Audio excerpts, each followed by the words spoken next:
안녕하세요. 파산원진의 호입 변호사입니다.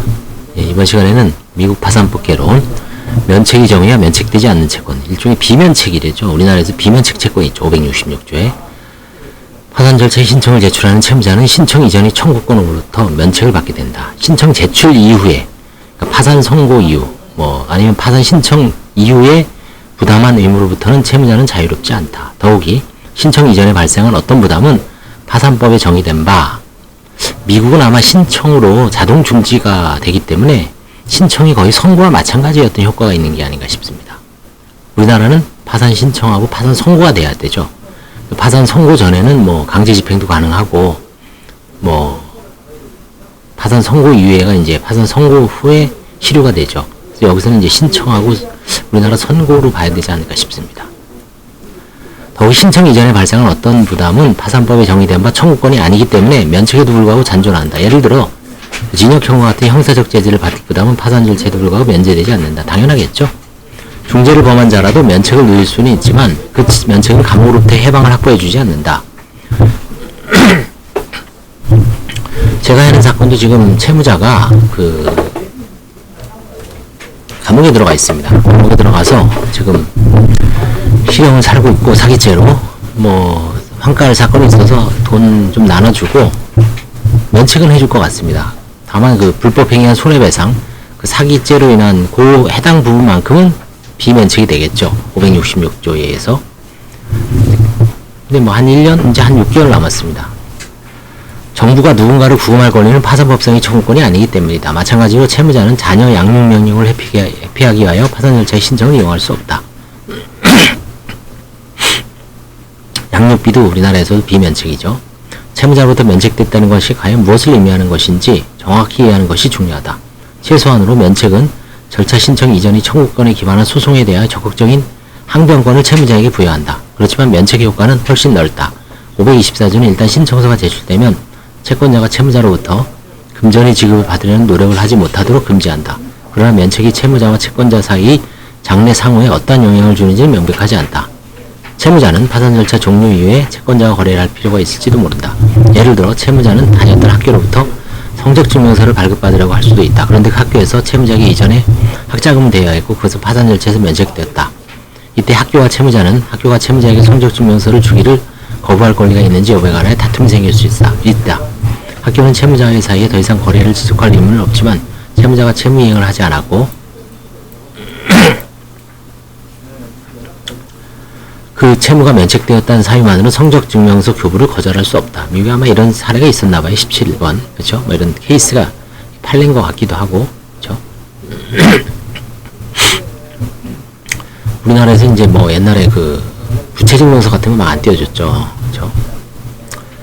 면책은 오로지 채무자에 대하여만 적용된다. 524조 2는 채권은 부채에 대한 제3자의 의무를 면하게 하지 않는다. 규정한다. 그렇죠? 보증인에 대한 거는 그대로 살아있죠. 있죠. 전형적인 사례는 보증인으로서 채권자는 보증인에게 직접 소송을 할 수 있다. 이거 우리나라도 마찬가지죠. 그렇지만 채무자가 보험에 가입하였고 사고의 피해자가 보험계약에 소송할 필요가 있을 때 약간의 복잡함이 발생한다. 문제는 524조가 비록 피해자가 오로지 보험회사로부터 배상을 받기를 추구하는 경우에도 피해자가 채무자를 상대로 하여 소송하는 것을 차단하는지 여부이다. 대부분의 법원은 524조는 피해자들이 그러한 사건에서 피해를 회복하는 것을 방해하지 않는다는 태도를 취하였다. 이들 법원은 채무자가 개인적으로 책임있는 것이 아니기 때문에 그와 같은 채무를 상대로 한 소송은 신선한 재출발을 방해하지 않는다고 추론한다. 525조는 두 당사자, 즉 채무자의 고용자와 정부의 능력을 제한한다. 이들은 빚 이전에 파산 절차를 신청한 적이 있는 사람들을 차별하여서는 안 된다. 그것은 비록 이들이 채무자에 대해 채권자가 되었던 적이 없었던 경우라도 그러하다. 채무자에 대한 주정부의 차별은 예를 들어 다음과 같은 형태를 취할 수 있다. 파산 절차의 신청을 제출하기 전에 채무자는 교통사고에서 다른 사람에게 상해를 가하고 이어지는 불법행위 배상 청구 중에서 확정된 금액을 지급하지 못한다. 주정부는 채무자의 자동차 운전면을 정지하고 채무자는 파산을 신청한다. 그래서 이제 불법행위 채무는 면책되었지만 주정부는 채무자의 운전면허를 갱신하여 주길 거부한다. 페레스 대 캠벨 사건에서 연방대법원은 이와 같은 사건에 직면했던 바, 관련 법령에 의하면 파산을 제한 면책에도 불구하고 주정부는 판결이 만족될 때까지 채무자의 운전면허를 다시 내어주지 않게 되어 있었다. 연방대법원은 불법행위에 대한 배상 판결이 만족될 것을 보장하기 위하여 고안된 주의 법률은 파산 절차가 추구하는 신선한 새 출발 정책에 위반된다고 판결하였다. 페레스 대 캠벨 사건. 면책에도 불구하고 운전면허를 갱신하지 않은 주정부에 대해서 법령은 헌법에 위반된다. 이런 거죠. 페레스 사건의 원칙은 522조로 입법되었던 바 정부기관이 오로지 어떤 사람이 파산 절차 내에 있다거나 파산 절차에서 면책 채무를 갚지 않는다는 이유로 그에게 허가를 주지 않거나 다른 방식으로 차별하는 것을 금지한다. 그렇지만 페레스의 법리를 너무 확장하여서는 안 된다. 예를 들어 어떤 주가 관련법으로 채무자가 불법행위 배상 채무를 이행하는지 여부와 상관없이 채무자가 재정적 책임이 이행 가능성에 대한 증거를 제출할 때까지 운전면허를 재발급하지 않을 것이라고 한다면 페레스의 법리는 적용하지 않는다. 이 요건은 페레스 사건에서의 그것과는 다르게 이미 면책된 채무를 갚으라고 채무자에게 압박을 가하는 효과를 가지지 않는다. 페레스 법리에 적용하는 데는 다른 이유로도 제한적일 수 있다. 채무자의 운전면허를 받을 수 있는 권리에 채무의 상한이라는 조건을 부과하는 것은 채무자가 가진 무엇인가 가치 있는 자산에 대한 우선특권을 채권자에게 부여하는 것과 결국 다르지 않다. 우리는 롱대 블러드 사건의 법리로부터 그러한 우선특권은 채무자의 장래 소득을 장악하는 것이 아닌 이상 파산 절차에도 불구하고 살아남는 것을 알고 있다. 다시 말하면 롱대 블러드 법리의 적용 범위를 줄이지 않고서는 페레스의 적용 범위를 확장할 수 없다는 것이다. 어렵죠, 이거. 비록 파산법이 청구권을 광범위하게 규정하고 또 면책은 채권자가 아닌 자들에게도 영향을 주지만 면책의 범위에는 한계가 있다. 채무자는 727조 하에서 면책을 받을 자격이 있다고 하더라도 어떤 채무는 면책이 될 수 없다. 523조 A는 비면책 채권이 목록을 열거하고 있다. 우리나라는 566조 열거하고 있죠. 교육을 위하여 학자금을 대출받아야 하는 사람들은 다른 재산이라고는 전혀 없을 수 있다. 그들이 대부자들에게 제공할 수 있는 유일한 자산은 장래 소득에 대한 이해관계뿐이다. 그렇지만 그와 같은 채무가 면책될 수 없는 경우에만 그들은 그렇게 할 수 있다. 523조 A8은 학자금 대출이 비면책을 위한 조항이다. 물론 그러한 조항은 왜 자력기준이 지극히 소수의 채무자에게만 영향을 미칠 것인지 이유를 잘 설명한다. 다른 몇 가지 규칙도 실제로 채권자에게 상환할 수 있는 사람들에게 파산 절차가 별로 매력적이지 않게 만드는 방식으로 작용한다. 미국도 우리나라도 학자금 대출 중에 취업 후 상한 특별법에 의한 학자금 대출은 비면책입니다. 일반 학자금 대출은 면책이고요. 미국도 아마 미국 연방 파산법을 따랐다고 하는데 아마 미국을 따라온 것 같아요. 채권자들은 파산 절차에 참여할 기회를 필요로 한다. 이런 이유로 채무자가 법원에 제출해야 하는 목록에 채권을 포함하지 않는 한 그 포함되지 않은 청구권에 대한 면책이 되어서는 안 된다. 그래서 우리나라도 이제 악의로 기재하지 않은 청구권. 악의는 이제 호입니다. 566조 제7호 본문 단서가 있죠. 그것 때문에 소송이 엄청 일어나죠. 미국도 뭐 비슷하지 않을까 싶습니다. 목록에 포함되지 않는 건 원칙적으로 면책이 안 되죠. 채무자는 각 채권자가 파산 절차가 개시된 사실을 통지, 노티스죠. 받고 채권 신고서를 적시에 제출할 기회를 가질 수 있도록 절차를 지켜야 한다. 이게 이제 채권자에게 진술 기회, 이의 신청할 권리를 박탈하기 때문에 목록에서 빠지면 기본적으로 비면책으로 일단 처리합니다.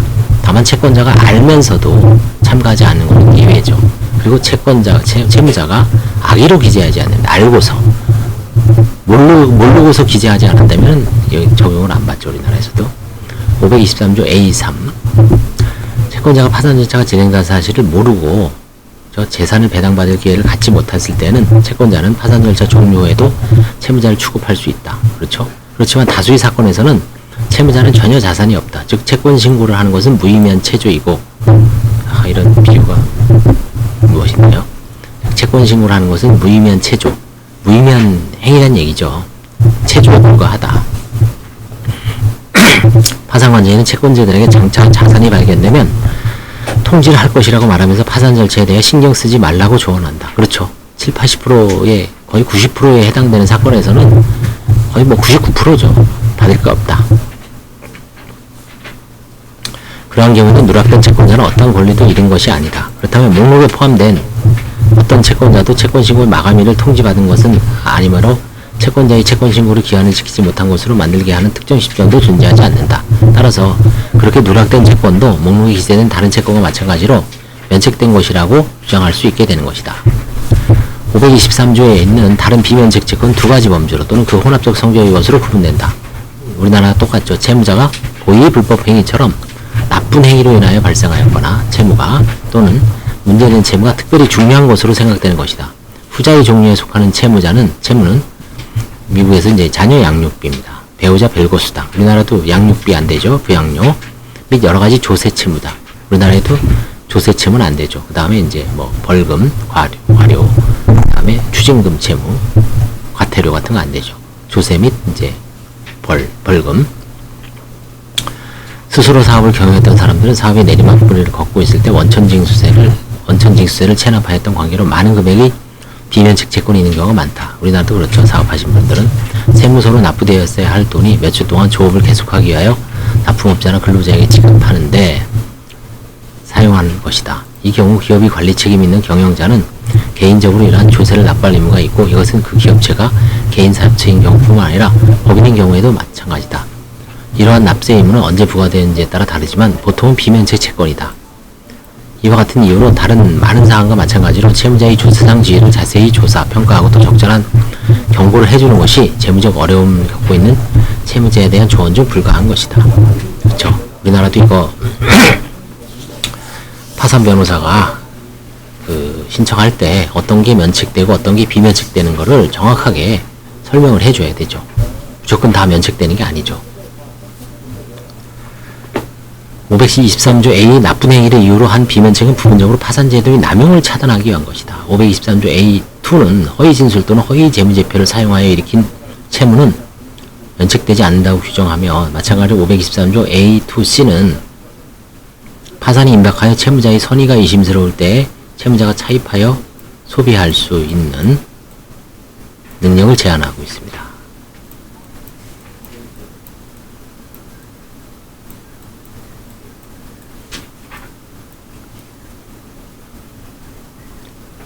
신선한 세출관리 원칙은 523조 A2 하에서의 소송에서 계속 반복되는 쟁점이다. 예를 들어 어느 채무자가 은행으로부터 대출을 받았다고 가정해보자. 채무자는 그 재무적 어려움을 겪고 다시 은행에 들어가서 추가 대출을 신청하는데 이번에는 허위 재무제표를 제출하여 대출을 승인받는다. 우리나라는 이제 이런 경우에 이제 사기죄로 처벌할 수 있기 때문에 불법 행위가 돼서 직접적으로 비면책 이런 거는 규정하고 있지 않죠. 미국에는 이런가 봅니다. 면책 여부를 다투는 절차에서 은행은 두 번째 대출이 첫 번째 대출과 통합되면 오로지 하나의 채무만이 있을 뿐이고 따라서 523조 A2에 의하여 전체 대출이 비면책 채권에 해당한다고 주장할 것이다. 전체 대출이 비면책인지 아니면 새로 실행된 부분 즉 허위 재무제표를 제출받고 받은 대출만이 비면책 채권인지 간하여 법원마다 판례가 다르다고 합니다. 524조 A4는 타인의 사물을 처리하는 지위에서의 행동하는 동안 범한 비행위 과실을 채무자가 누리는 것을 막는다. 여기서 어려움은 무엇이 타인의 사물을 처리하는 과정에서 한 것이고 무엇이 그런 것이 아닌지를 결정하는 것이다. 확립되지 않는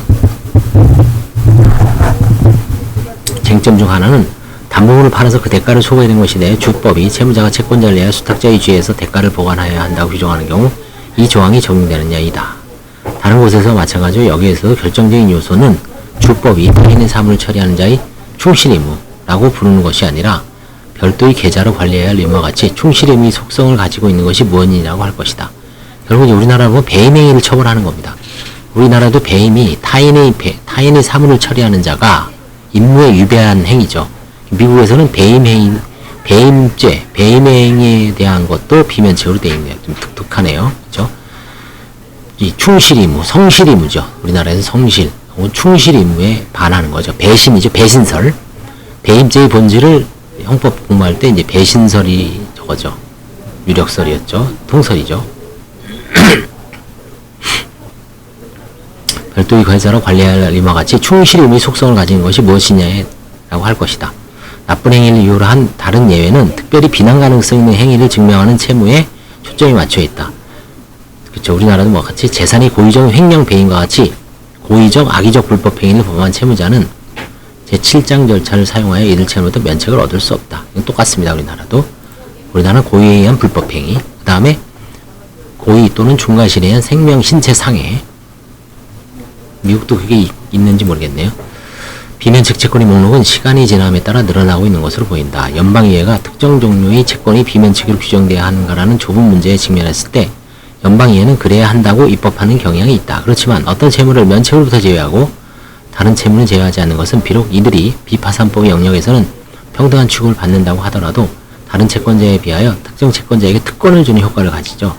어떤 형태의 채무에 대해만 초점을 맞추는 것은 현명하지 못한다. 예를 들어 음주운전으로부터 발생하는 채무는 명시적으로 면책으로부터 제외되어 있지만 다른 많은 과실로나 불법행위로부터 발생한 채무는 그렇지 않다. 우리나라도 고의 또는 중과실 13대 중과실이 있죠. 교통사고 처리 특례법에 의하면 중앙선 침범, 그 다음에 과속, 음주운전도 있나요? 음주운전, 무면허, 그쵸? 그 다음에 횡단보도 보행자 보호의무 위반, 그 다음에 이제 그런 여러 가지 한 열 몇 가지를 중과실로 규정하고 있죠. 그런 걸로 인해서 이제 생명이나 신체가 상해되면 비면책이죠. 십상전 절차는 당초에 입법되었을 때는 지극히 일부의 채무안을 비면책 채권으로 규정하는 초강력 면책을 규정하였었다. 그렇지만 이와 같이 의회가 점진적으로 비면책 채권을 축소하는 과정을 따라서 지금은 7장 절차에서의 비면책 채권이나 점점 닮아가고 있다. 13장은 이제 개인회생입니다. 우리나라는 근데 우리나라도 7장, 우리 개인 파산하고 개인회생하고 큰 차이는 없죠. 그쵸? 비면책이. 큰 차이는 없습니다. 학자금 대출, 취업부 상한 특별법의 학자금 대출. 그거 외에는 똑같은 것 같은데, 우리나라도. 이게 지적이 아주 이게 의미가 있네요. 미국에서도 연방의회가 문제될 때는 전부 비면책으로 이제 입법을 하는 거죠. 이거 입법, 저것 입법, 누더기가 되죠. 채무자는 특정의 채권에 대해 면책받는 것을 원하지 않을 수도 있다. 예를 들어 어떤 채무가 면책되면 채권자는 본래 채무의 보증인이 되었던 친구나 친척에게 채권을 추심하려고 노력할 수 있다. 그렇죠? 이런 거 우리나라에서도 많이 걱정을 하더라고요. 내가 면책을 신청하면 보증인이나 다른 사람이 피해를 보기 때문에 그걸 좀 빼야 되지 않을까라고 질문하시는 분이 있어요. 그렇죠? 실제로 또 그렇게 하시는 분도 있고 어떻게 될까 이런 거. 또는 채무자는 자동차 판매에서의 담보권을 가진 승용차를 지키고 싶어 할지도 모른다. 그렇죠. 이거는 이제 그 돈만 할부 근저당이 설정되어 있으니까 그 돈만 내고 그거는 이제 면책 채권에서 빼는 거죠. 할부. 어차피 근저당권을 실행을 해야 되니까. 차는 자기가 몰 수 있죠. 파상관제인은 어차피 그 별채권자인 근저당권자 우선 특권이 있으니까 환가를 하지도 않죠. 미국이랑 비슷하네요. 이런 거는 결국은 사람 사는 데는. 면책이 되면 채무자는 자동차 판매사에게 돈을 내야 할 의무를 면할 수 있지만 롱 블러드 원칙에 따르면 면책이 되었다고 하더라도 파산 절차가 끝나자마자 자동차 판매에서 차를 회수할 권리에는 영향을 주지 않는다. 그렇죠. 우리나라에도 우선 특권이 있고 또 우리나라에서 별채권이 있죠. 그래서 경매를 넣을 수가 있죠. 임의 경매를. 그런데 채권자는 채무자가 채무를 재승인하는 경우에 리어펌이죠. 우리나라에도 이 재승인 약정 효력에 대해서 교과서에는 없습니다. 이거 도산법 학회에서 한번 논의가 됐고 이거 제가 유튜브로도 찍었나? 별로 명확하게 찍지는 않은 것 같아요. 그 자료를 한번 나중에 찾아보고 여기 나오네. 이 미국에서 재승인 약정 무효다는 게 이제 그래서 채권자는 채무자가 채무를 재승인하는 경우에 하나여 보증인에게 전화하는 것을 자제하거나 채무자가 차량을 계속 타도록 허용할 수 있다.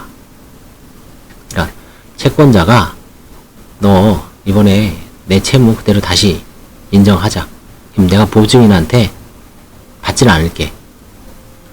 이런 식으로 이제 하는 겁니다. 물론 채무자는 파산 절차를 통해 면책된 채무를 계속 갚는 것은 얼마든지 자유이다. 그런데 재승인의 문제는 면책된 채무를 계속 갚을 것이라는 채무자의 사전 약속이 법적으로 구속력이 있는지에 관한 것이다. 그렇죠? 미국 한번 볼까요? 채무의 재승인에 적용되는 규칙은 524조 CD 및 K에 규정되어 있는데 두 단계 요건을 요구하고 있다고 합니다. 첫째, 재승인은 비파산법 하에서 유효하여야 한다. 파산 절차 외에서 유효하여야 한다. 둘째, 비록 그렇다고 하더라도 재승인은 몇 가지 요건을 갖춰야 한다. 재승인이 유효하기 위해서는 채무자가 공식적으로 면책을 부여하고 받기 전에 이루어져야 한다. 면책 판정 전에 이루어져야 한다. 나아가 개인인 경우는 재승인은 채무자가 면책 심리를 위한 기일에 파산법원에 출석한 이후에 해야 한다. 이때 채무자는 면책되는 어떠한 채무도 반드시 재승인할 필요는 없다는 말을 듣는다. 이때 채무자는 면책되는 어떠한 채무도 반드시 재승인할 필요는 없다는 말을 듣는다. 나가 재승인을 한 결과가 어떨 것이에 대해 설명해 줘야 한다. 이 절차는 파산법에서의 미란다 경고라고 할 수 있다.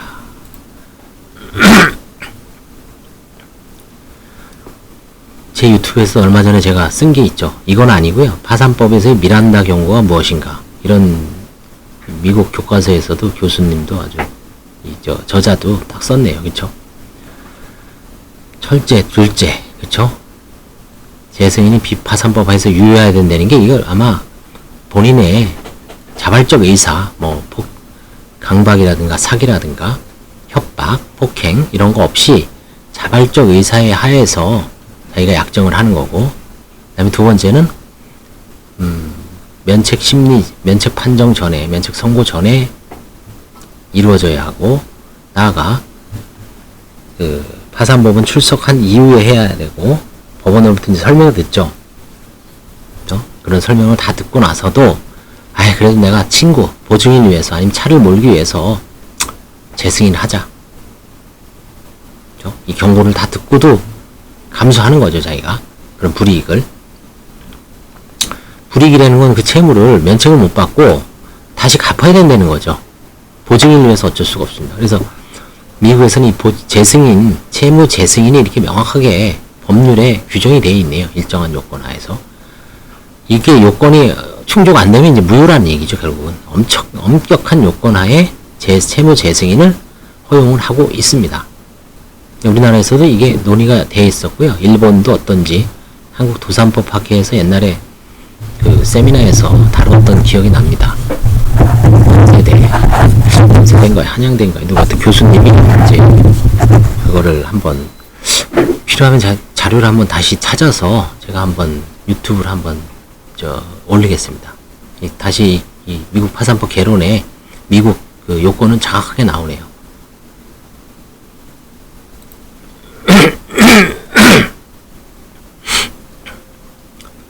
미국 파산법을 이렇게 읽는 이유가요, 공부하는 것보다도 뭔가 시각, 그죠? 시각. 미국하고 우리나라하고 똑같지가 않죠. 근데 비슷비슷한 어떤 것 중에서 좀 신선한 시각이 있어요. 파산법 이런 채무 재승인도 있고, 그 다음에 이제 지나가는 것은 버트너 원칙도 있고, 그죠? 그 다음에 롱대 블러버드, 그 다음에 아까 그 페레스의 법리, 이런 거를 한번 알아두면 좀 도움도 되고, 그죠? 파산법에서의 미란다 경고. 그 다음에 이제 비면책 채권에서 어제, 면제재산에서 특이한 거 있었죠. 텍사스에서는 가족주택과 부속농지 1에이커. 1에이커를 제가 네이버에서 이제 찾아보니까 1224평인가 그래요. 그러니까 약 4300평방미터. 평수로는 한 1200평 정도 됩니다. 논으로 하면 우리나라에서 논이 200평에서 300평이 한마지기니까 한 5마지기에서 6마지기 정도 됩니다. 이 한마지기에는 통상 벽시 한 마를 뿌리는 그 양이기 때문에 수확이 잘 된 데는 조밀조밀하게 뿌려도 200평에서 이제 그 한 말의 벽시가 이제 싹을 틔우고요. 그 다음에 논이 좀 상태가 안 좋고 좀 안 좋은 논은 한 300평 정도에 뿌려야 된답니다. 그래서 그거는 수확량을 기준으로 한 거기 때문에 면적은 차이가 나죠, 이게. 조선시대 예전을 기준으로 한 겁니다.